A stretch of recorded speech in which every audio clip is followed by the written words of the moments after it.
In September of 2003, which is now 12 years ago, Marty, myself, our three boys came to Israel with 5 suitcases. We didn't have anything else that we brought with. We just came by faith. And, if people would have asked me back then, what are you doing in the land of Israel? I wouldn't really be clear. All we knew is we had this vision in our heart. We had this passion to come here. We knew that this is where the Father had sent us. Yes, many years ago already, it was clear to us that we would come here. In fact, in 1985 already, I had an absolute clear word that we would come to Israel. But we waited. And we prepared ourselves. And more than that, the Father prepared us for what we had to do. There was this burning desire within us to fulfill this vision. The vision is still the same. It is to equip the bride so that she can prepare herself for the coming of the Messiah. And living here in Jerusalem, we are experiencing the intensity of time. But I remember in that first year that we were here, the Father instructed us to only do one thing. And that one thing was that we should just serve. And we just went and helped to clean people's houses, to paint their houses, to help them prepare to receive guests in their homes. It was a time of just serving without expecting anything. It was good. It was really good. Yeah, it was good. And then we started meeting people in the streets of Jerusalem. Coming from South Africa, we would hear the people speak Afrikaans. And Matti is very good at interfering, which, no, it's not interfering. There's this connection and this networking with people. And we would start speaking to the people in the streets. And then they would ask us if we would join them when they would go to some of the sites, these tourist sites, which we did. Then after being here for a year, the Father instructed us to go back to South Africa for 3 months, which we did. And miraculously, we started ministering in places without even having a itinerary. Yeah, we didn't have any appointments back then when we landed in South Africa. But in that 90 days that we were there, we ministered in 30 different places, drove about 16,000 kilometers. And it was wonderful. When we then came back, things started changing. It was like that season of just being here and just serving was over, and something new happened. And slowly but surely, that which we are doing today just started evolving around us. We never thought that we would do this, that which we're doing today. It was never part of our planning. It was never something that we dreamt about. It just happened. And so people started walking with us in a discipleship relationship. We started sharing with people at the different sites, and very soon it became so busy that we had to say, hey, we can't receive the people at different times. We needed to put these time slots out there and say, okay, if you want to come from this time to this time. Slowly but surely it evolved that we would have people coming on what was looked upon as tours, but which was completely different. Today, when I look back, I realize that we've had about 4,000 people now visiting us here in Jerusalem and staying with us in the house. And I realized that what we've been doing is just completely different than normal tours. Because I remember when we still lived in South Africa, how the whole thing of anti-Semitism just broke my heart, and how people misunderstood Israel and the people that live here. And we initially just thought that that was what we will do when we get here, to somehow do something that will change the perception of people in the nations. Well, it did. It did. Today, we're ministering in about 20 different countries, where we physically touch those countries. That's apart from the places where the DVDs and the audios are going. And we probably touch the lives of about 20 to 25,000 people per year. And so all of this is being done through discipleship. It's being done through having relationship with communities out there, where we just are like a father and a mother, spiritually a father and a mother to people, where we have people coming on visits to Israel, where people are coming as individuals or on our organized groups that we have, or even those who've been here who says, help us to bring others. And we have a whole department for that, to help people to bring tours to Israel. Then there's a whole department that deals with media, with audio recordings and with DVD recordings. There's this incredible voice that's being given to the bride through this. And we call it Kol Kala, which means voice of a bride.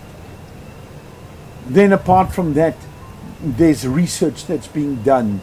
There's education that happens.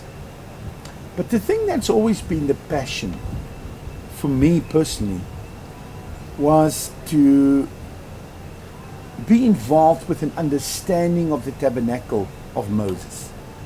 You know, Exodus chapter 25 actually tells us that the tabernacle is the blueprint, this three-dimensional blueprint that God has given Moses.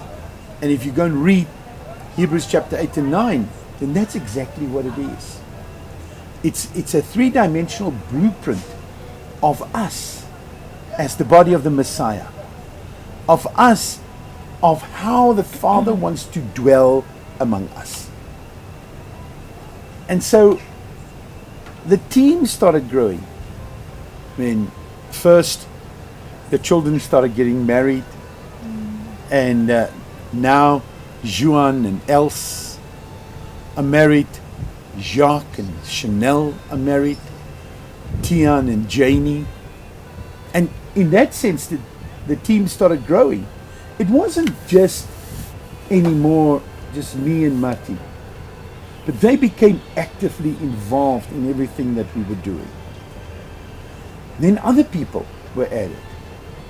And we have people who are involved with us with our discipleship actions, which we call Nehemiah Restoration Initiative, building the wall with living stones.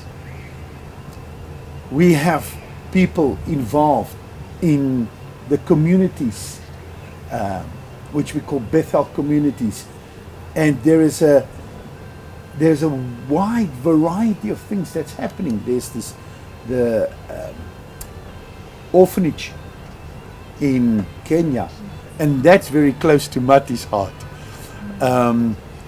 In Nairobi, and from time to time we go there as a team and we do leadership development with the pastors. We do work with the children. We do medical checkups, so we take medical teams with us there. And it's wonderful to see what's happening in that community over there. But it's not just communities in southern Africa, in Namibia, in Mozambique, up in Africa, but it's also in Europe, in America, in Hong Kong, in Australia, all over. And then the thing that is sometimes seen by people as the only thing that we have in our ministry, because it's so large, it's so open, is the people coming to visit us. And it's a pleasure having them here. Hey? It's a real pleasure having them. And in this process, the Father has challenged us, and we've got this house which is in the center of Jerusalem, where we can have 24 people at a time staying with us, each having their own bed, having That's shared accommodation. not shared accommodation. No. We have 11 rooms in the house that are for guests coming to visit us, and it's amazing to see how people's lives are touched and changed.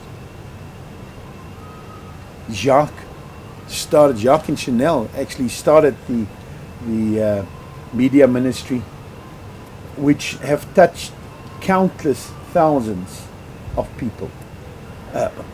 Sometimes we just hear about it. In this week I had an email from somebody who said they got this recording from somebody else.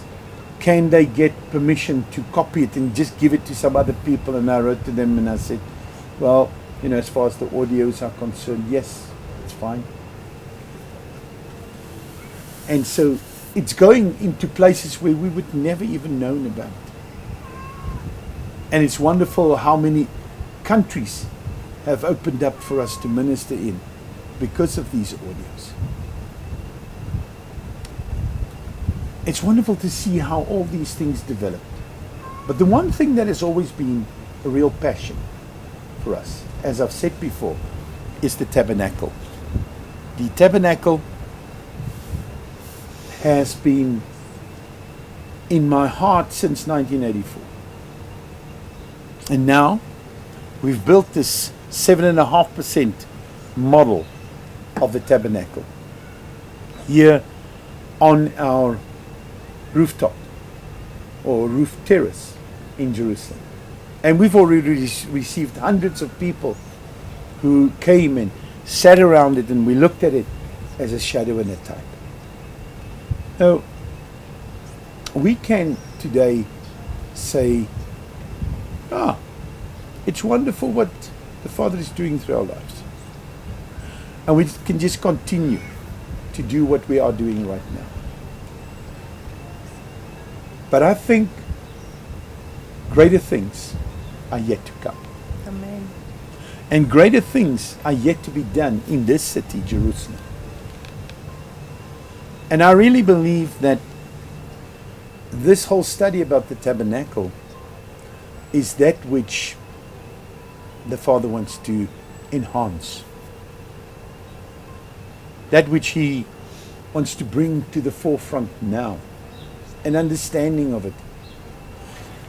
There is also something else that I'm sensing, and that is that whereas up till now people have been doing things very individually, I also sense with us, we came here and we didn't have any sponsorship when we came to Israel. You still remember those first days, Bati? Yes, I do. It was challenging, but it was good. Yeah, it was challenging. There were days that we didn't have food in our house. There were days that we didn't know where the next meal would come from.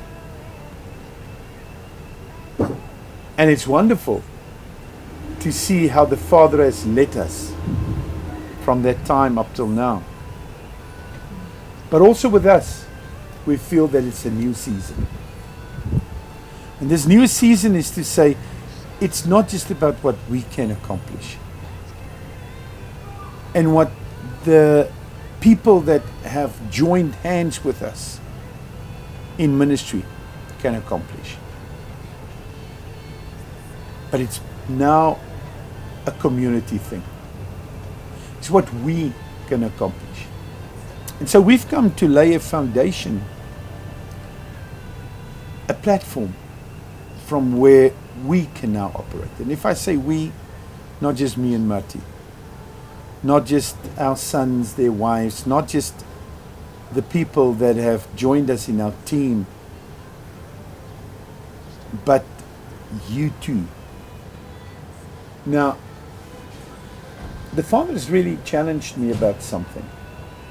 And that is, in Exodus chapter 25, he said to Moses that he needs to tell the people to bring an offering to build this tabernacle. Now we are sitting with a vision that eventually we will build a full-scale model of the tabernacle. Not for any other purpose than to bring people and to teach them about how the Father wants to dwell in our midst. And around it we want to see a cluster of buildings, of 7 buildings, in the form of a ram's horn, from where it can be proclaimed in this nation, but to the nations also, that the Messiah has come, and that we're awaiting His coming again. And this is an incredible big thing. Inside those buildings we want to put something which we call a journey of time, where people will walk through it and experience the whole history of the Bible from creation right up till now. But the next step in doing this is to say, let's create centers, these tabernacle centers, here in Jerusalem and in the nations. And these tabernacle centers, we want to already now start receiving people, to start teaching them, even though we don't have a full-scale model yet, that we will be able to do that. To have a center in Jerusalem that's linked to hospitality, that's linked to a conference facility, that's linked to it to receive people, and to be able to teach them in a very real way about the presence of the Father. And so we want to have a center like that here in Jerusalem, but also one, or different ones, in the nations. We're planning already also to have it in South Africa, Namibia, Switzerland, Germany, and in the Netherlands. But we really believe that the next step is to have one right here in Jerusalem. Now, just like when the Father spoke to Moses and said to him, tell the children of Israel that they should bring me an offering. And with that offering, that the tabernacle should be built. So I want to come to you today and say, I really believe that the Father has said to me that I need to do what I'm doing right now. And we've never done that for any part of our ministry. We've trusted the Father and He has provided. But He is again challenging me to go beyond my own comfort zone, beyond our comfort zone. And I want to appeal to you today to go and pray. Because the Bible says that the Father said to Moses, let all of those who have a willing heart bring a sacrifice, bring an offering. And I want to ask you, go and pray about it. Because this is not just our project. No, I believe it's from the heart of the Father. And it's a project that is for us all, you and us, to walk together, through which the nations can understand what it is to live from the presence of the Father. I want to ask that you will pray. Maybe the Father will tell you to give a gift, a one-time gift, and that's wonderful. But go and pray. Maybe the Father will speak to you to give a monthly gift. And so, if the Father speaks to you to be involved financially in this project, then please write to info@kafarmishkan.com. It is on the screen right now.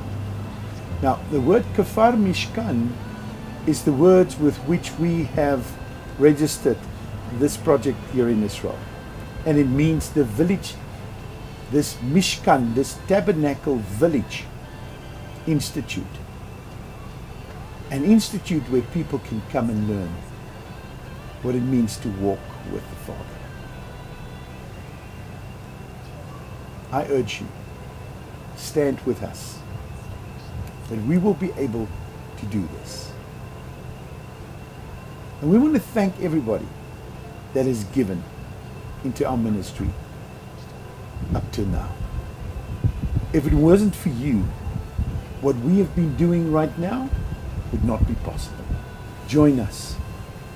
Join us as we work together to do that which is on the heart of the Father for a time such as this.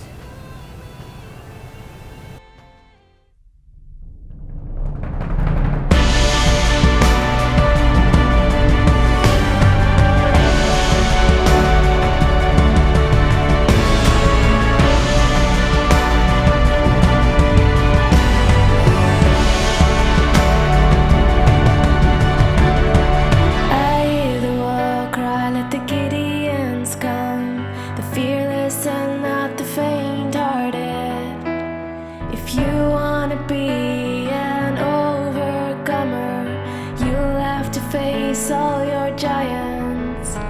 Will you